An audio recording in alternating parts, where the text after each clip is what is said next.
ലോകം കണ്ട കൂട്ടത്തിൽ ഏറ്റവും ഉത്തമമായ വ്യക്തിത്വത്തിന്റെ ഉടമയാണ് പ്രവാചകൻ സല്ലല്ലാഹു അലൈഹി വസല്ലമ തങ്ങൾ.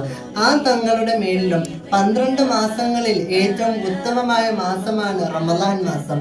ആ മാസങ്ങളിലെ പവിത്രമായ 10 ദിന രാത്രികളിൽ ഏറ്റവും ഉത്തമമായ രാത്രിയാണ് ലൈലത്തുൽ ഖദർ എന്നത്.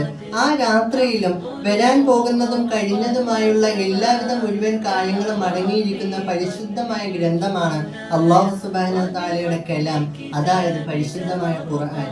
1400ഓളം വർഷങ്ങൾക്കപ്പുറം കഴിഞ്ഞിട്ട് പോലും അന്നും ഇന്നും ഇനി ലോകാവസാനം വരെയും ഒരു അക്ഷരം പോലും ഒരു ഹർഫ് പോലും മാറാതെ നിലനിൽക്കുന്ന ഒന്നാണ് അല്ലാഹു സുബ്ഹാനഹു വ തആലയുടെ കലാം, അതായത് പരിശുദ്ധമായ ഖുർആൻ എന്നത്. അല്ലാഹു സുബ്ഹാനഹു വ തആല പരിശുദ്ധമായ ഖുർആനിലൂടെ തന്നെ പറയുന്നുണ്ട്, ഇന്നാ നഹ്നു നസ്സൽനാ ദിക്റ വ ഇന്നാ ലഹു ലഹാഫിദൂൻ. ഈ ഖുർആൻ ഞാനാണ് പഠിച്ചത്, ഈ ഖുർആൻ ഞാനാണ് ഇറക്കിയത്, ഇതിനെ സംരക്ഷിക്കുന്നതും ഞാൻ തന്നെയായിരിക്കും എന്നാണ്. ഈ ലോകത്തിലെ ഒട്ടുമിക്ക ജനങ്ങളെല്ലാം തിരിഞ്ഞു നിന്ന് ഖുർആനെതിരെ ഖുർആൻ നശിപ്പിച്ചു കളഞ്ഞാൽ പോലും അല്ലാഹു സുബ്ഹാനഹു വ തആല ഖുർആനിനെ കാത്തു സൂക്ഷിക്കും. അത് ഏത് രീതിയിലെന്നറിയുമോ? അല്ലാഹു സുബ്ഹാനഹു വ തആല ജനങ്ങളുടെ കൂട്ടത്തിൽ കുറച്ചുപേരെ അല്ലാഹു തിരഞ്ഞെടുത്തിട്ടുണ്ട്, അതായത് സെലക്ട് ചെയ്തിട്ടുണ്ട്. അവരെയാണ് ഇന്ന് നമ്മൾ ഹാഫിളീങ്ങൾ എന്ന് വിളിക്കുന്നത്.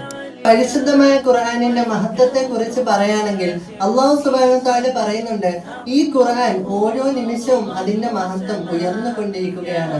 അങ്ങനെ ഉയരുന്ന ആ ഖുർആനിനെ ആരെങ്കിലും പിടിക്കുകയും അത് ജീവിതത്തിൽ പതിവാക്കുകയും ചെയ്യുകയാണെങ്കിൽ അവന്റെ ജീവിതം എന്നത് ഏറ്റവും ഉത്തമമായ ജീവിതത്തിൽ ഒന്നായി തന്നെ മാറും. ആ ഖുർആനാണ് ഇന്ന് മനസ്സിന്റെ ഉള്ളിൽ ആ വ്യക്തികൾ കാത്തു സൂക്ഷിക്കുന്നത്.